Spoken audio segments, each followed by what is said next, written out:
জানি আমার দেশের মানুষ ভালো নেই, তবুও সর্বাবস্থায় আল্লাহ তাআলার শুকরিয়া আদায় করতে হয়, তাই বলি আলহামদুলিল্লাহ।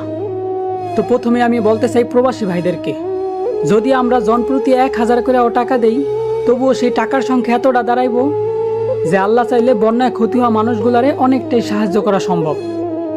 তো আমি বলি ভাই, এই মাসে না হয় নিজের সন্তানরা এক সুট জামা কাপড় কম দেন, ওই পোশাকের টাকাটা সেভ করে নিজের আপনজনদের কাছে টাকা পাঠাইয়া বলেন যে ওই বিপদে পড়া মানুষগুলার কাছে পৌঁছায় দিয়ে আসতে। আর দেশে যারা সুস্থ, স্বাভাবিক আর সুরক্ষিতভাবে 3 বেলা ভাত খাইতেছেন, তারা প্রথমে আল্লাহর কাছে শুকরিয়া আদায় করেন, তারপর নিজেরা 2 বেলা খাইয়া 1 বেলার টাকা সেভ করেন। আর সেই টাকা দিয়ে যারা 3 বেলাই না খাইয়া রয়েছে তাদেরকে 1 বেলা খাওয়ানোর চেষ্টা করেন। আসলে ভাই, এখন বিপদের আশঙ্কা সীমা অতিক্রম করছে, তাই এখন কোনো নির্দিষ্ট দলের দিকে না তাকাইয়া শুধু মানুষত্বের পরিচয় দিয়ে আরেকজন মানুষের পাশে দাঁড়ান।